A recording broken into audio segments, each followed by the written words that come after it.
guys doing? It is Zerlath, the Eternal One, off for another adventure at ass o'clock in the morning.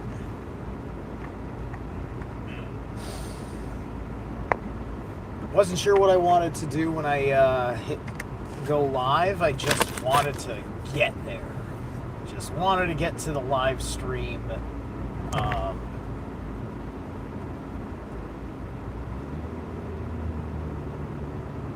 Yesterday I was just I handled work yesterday, took care of a run, very short run in my meditations.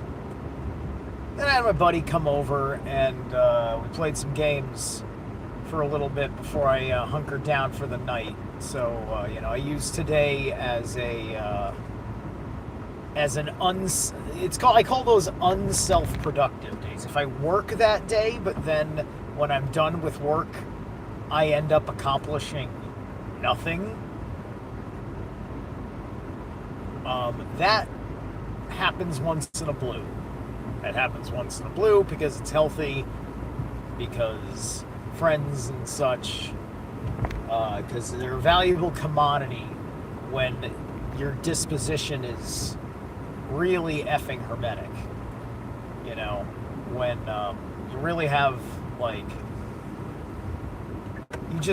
for me, conversations run their course, and then I just know that I can't further things, right? Because for me, it's just really important.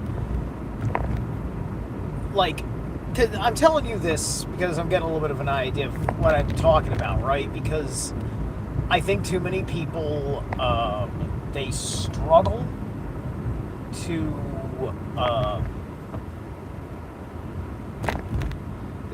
be themselves around other people.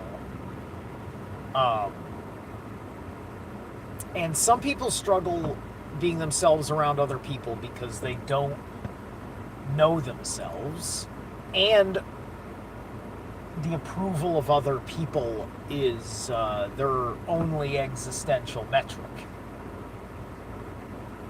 especially if they're not pursuant to relationship with God, right? And if you don't know yourself and you got a relationship with God, or you're pursuing a relationship with God, you're not going to know God so well because you don't know yourself. And that's not the satanic sentiment that you are God. Do never misconstrue those things. But, the times that I've ever off the cuff just said, oh, well, I am God, right? Like the way the New Agers do, or the way the Satanists or left-hand pathers do. That is, there is a deeper understanding of what God is, first off, when you say that. Secondly, you'll end up realizing that you're really trying to say is that we are mistaking a lot of the maximum of your personal potential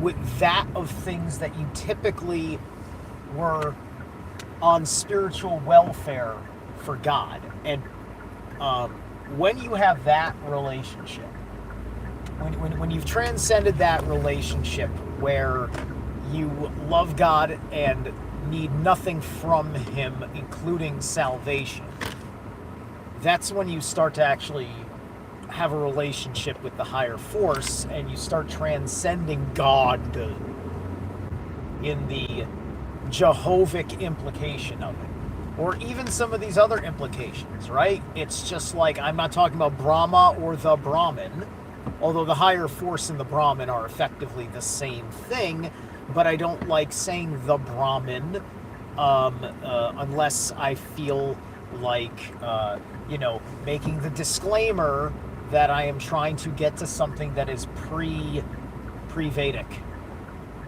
right? To understand the underlying principle by which the Sanskrit term for the all-encompassing creator is cognate with other primordial cultures, to find the common denominator that gets us to know the nature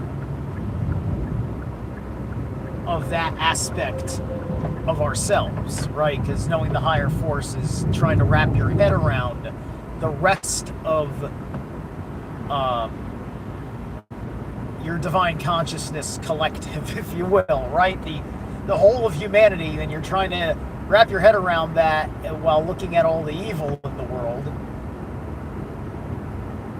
and your own limitations, right? And this then gets into the aspect of evil's place in the world, which helps you get a correspondence towards whose people, what persons do you really seek the approval of.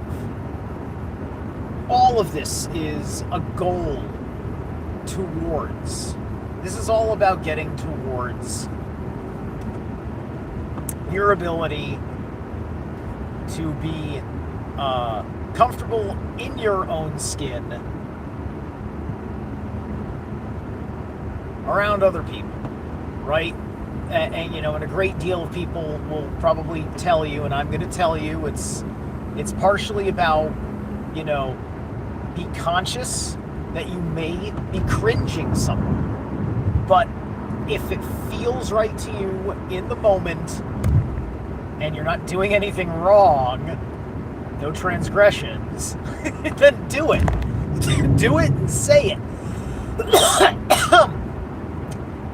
You know, don't compromise how you would react to certain things that would arise in context. If you're at a party, there's different protocols to when something arises than if you're just walking out in a crowd, in public, amongst people that are, you know, as far removed from you and what you're doing as possible, as opposed to you at a group.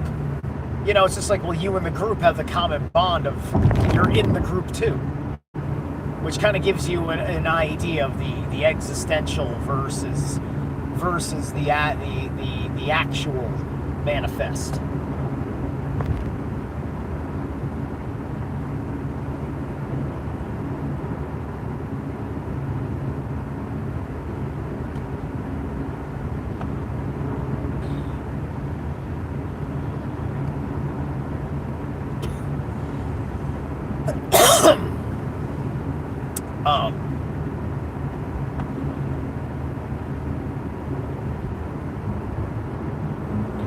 And odds are, hearing things like this, I would, you know, like you probably, if you're listening to me, you probably have already an inkling of this, an inkling of an understanding of this, right?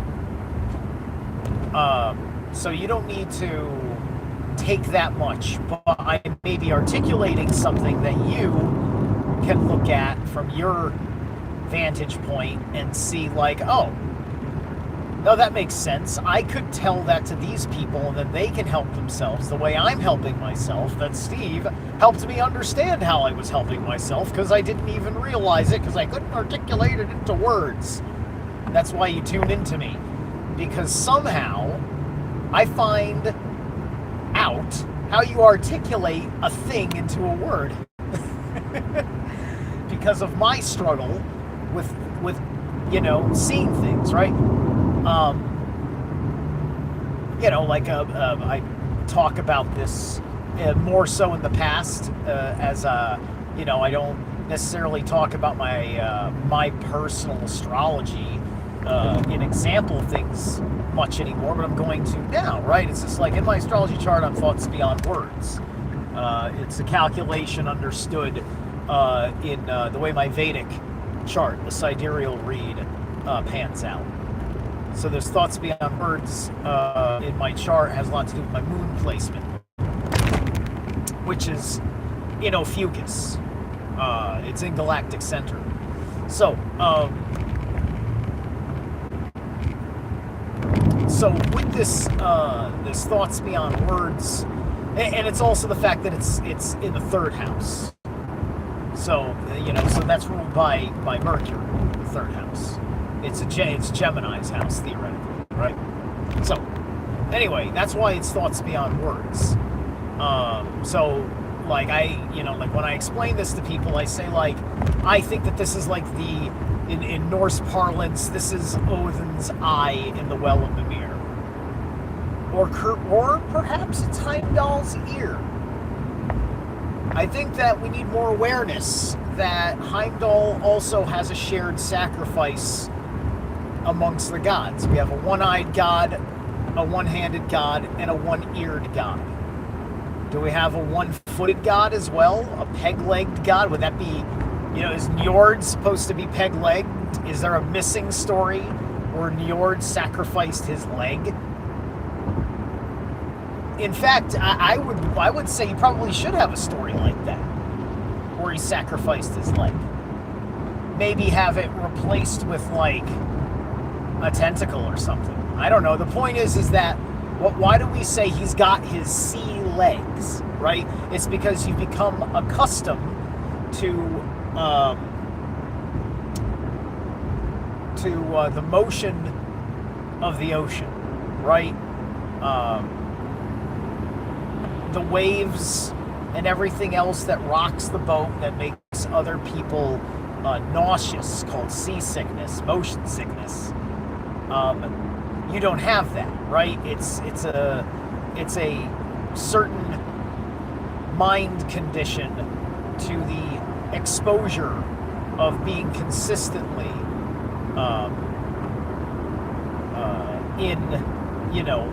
walking in a boat. Right? Which can, with the exception of mega sucky waves, this can give you a certain superpower, right? Because your inner system, it's like you have a little what the hell do they call it? Shoot.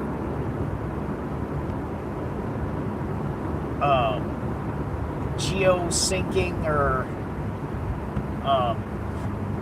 it's the way they do steady cams and different kinds of things where it'll take an axis point of like a ball bearing and it'll keep everything motionless. So no matter how everything is moving crazy around it, it's always balanced itself. So the car could be upside down, but this will go upside down. It'll stay straight. I forget what you call that machine, that device. What is this? This is a fucking... Why is that car got lights on like that? Okay. I don't know what that's about. I was wondering if it was like driverless, but no, that's like a regular pickup that don't look driverless at all. Anyway,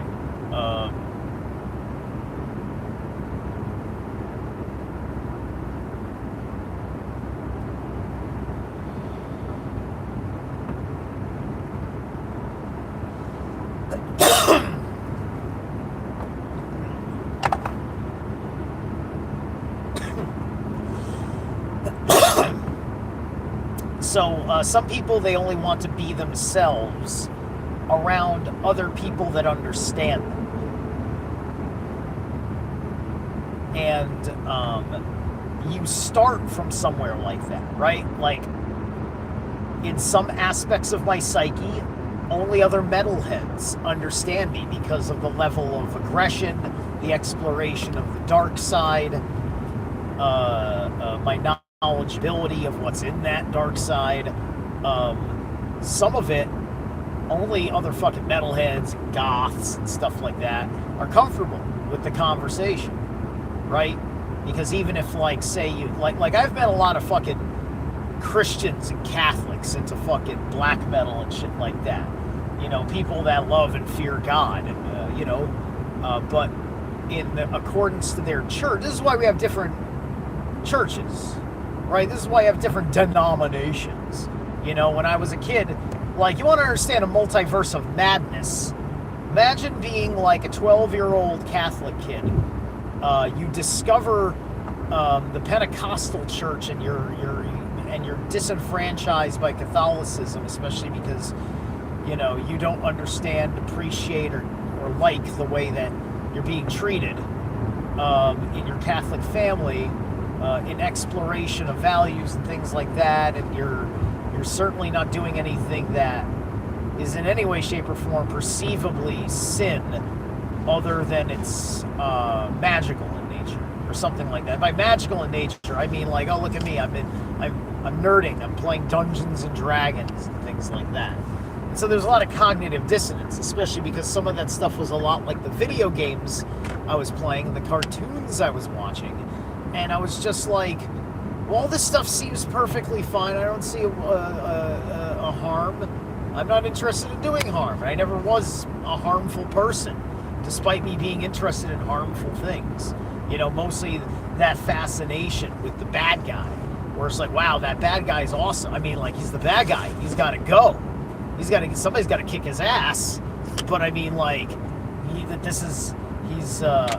can't help it. He was funny in that one line. Yeah. His character was smart. Ooh, he outsmarted the bad guy. Or he outsmarted the good guy. Wow, I'm emotionally invested. Yada, yada, yada. And the guy's got horns and things like this. I'm not rooting for the bad guy, actually. I'm rooting for the bad guy in the sense that you look like the thing that makes my hero look awesome. Because your hero ain't shit if he ain't doing something heroic, and your hero is going to be defined by the adversary. Otherwise, you're not defining him as a hero. You could be defining him as many things. He doesn't have to be a hero to be defined as a person, as a soul. But this is a story with an antagonist. It's not like your girlfriend's melodrama. There's actual persons to be defeated in direct conflict, right? And that kind of setting and storytelling is more favorable to masculine interests, right?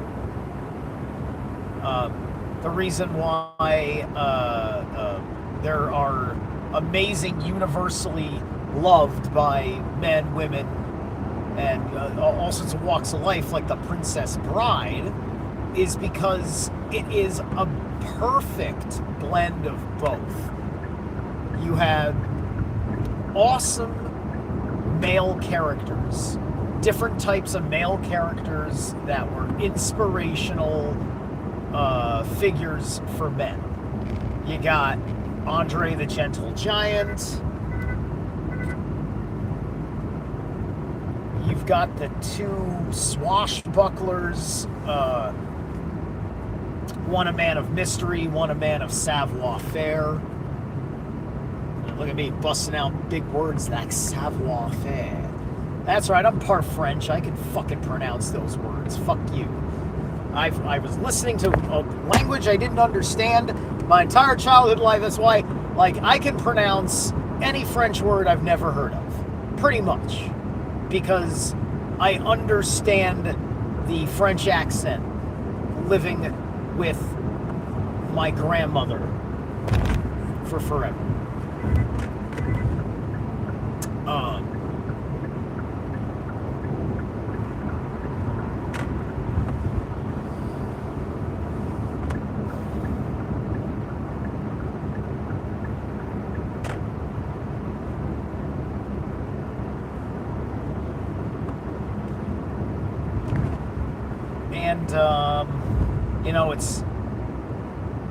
It's mainly those three guys as far as the actual heroes are concerned. I can't remember how many. I can't remember I don't think there were any men that were more manly uh, than those two, outside of Andre the Giant, who is an anomaly. Andre's an anomaly. It's part of the reason why he was cast. You know, like Arnold Schwarzenegger, he didn't have to fucking speak English very well. They wrote a part for him as a foreigner trying to speak the local accent, right?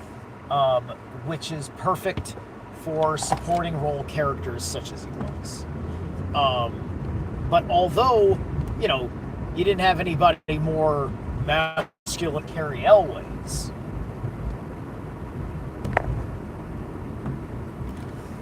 he was still, you know, this perfect gentleman assassin type, right? And so you fucking you identify with that performance because you're just like, yeah, you handle it and how you handle it with style, right?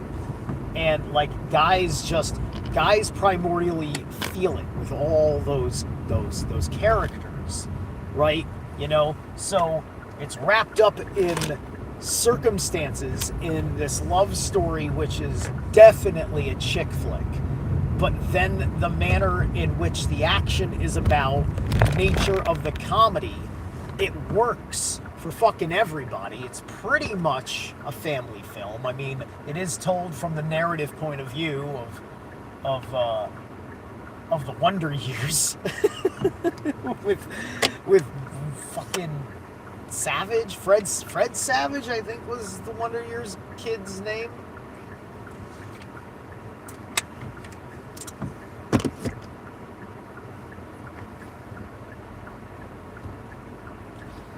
Yeah, and talk about a mockery of a name. His last name was Savage, if I'm right about that, the person I'm thinking of. And he was he didn't look savage to me. If he was savage, it was just like, that was like an off-camera thing. Like, you know how a lot of celebrities, you realize that, you know, they're often not being wholly themselves. If actually themselves, you're only seeing the most charming aspects of who they are, which, it's like meeting them for the first time your entire life. So like every time you know, it's like, oh, everybody loves Keanu Reeves, right? Listen, every time you've seen Keanu Reeves, you've seen him for the first time, because he's always putting on a presentation that links you back to a reminder of the first time you met him, and then whatever the audience via the host is comfortable with in that respect, right? And so that's what it is. That's effectively what it is. You know, you can sum up how everybody knows them real fast. You know, you're living in a world designed to worship them, and because of the cult of personality effect, that's your issue that you're ultimately fucking getting. is you're looking at fake people as your favorite personality, and then you end up not having one of your own. And this is the cable guy effect, right? This is Jim Carrey's Cable Guy.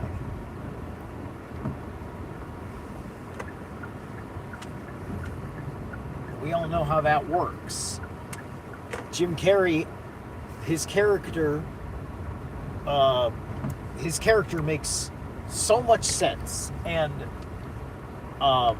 you got to understand that's a certain kind of that's a demon possession, right? I would say it's an egregore.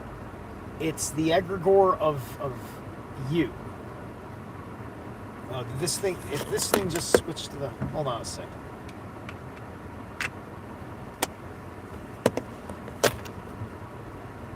It's an egregore that is kind of playing a mimicry game, right? Where you slip into your alternate persona, um, to as a defense mechanism to be likable. That's perfectly innocent as a young person, right? Like that's natural with children, with their identity, because they're seeing a personality they like, and they're finding themselves, because it's just like they're like they've never expressed themselves in, they're learning how to express themselves, so they're not they're learning through you, right? But when you grow up, you're not learning anymore. You eventually you're becoming a mockery, a carbon copy, and the further you evacuate knowing oneself to substitute it with this disposition, you cause tremendous trouble. Hey, what's up, Thelonious? Tremendous trouble for yourself. Because eventually you block yourself off to a commitment to your identity, to the personality that you are emulating.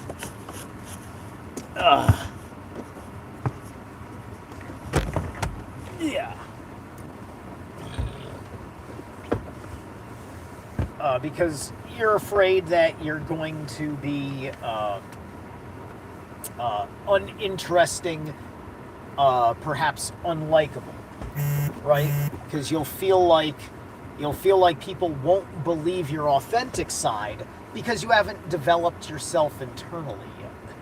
And then all these things contribute to the problems of either, it's just like some people wear masks that to mask their personality out of insecurities, and some people genuinely just don't register a sense of self at all.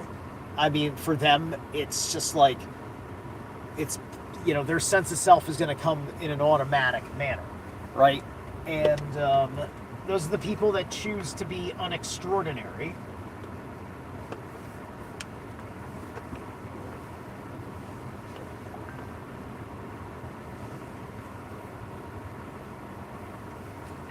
And the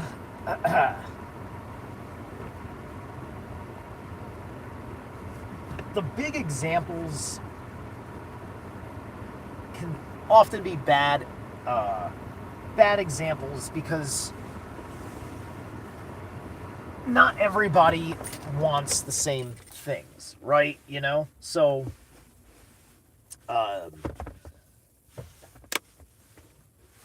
that's why we have the amazingness of independent media, right?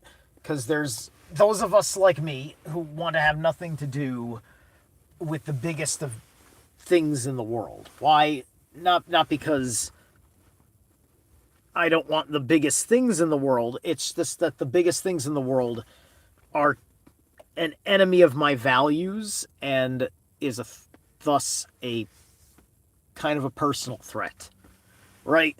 So I want to have nothing to do with them, because I don't want to just sit there and be mocked in my intelligence and in my person during the course of a daily news cycle or something like that.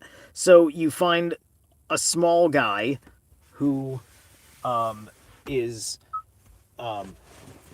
talking about the same things from the same value point as you do, right?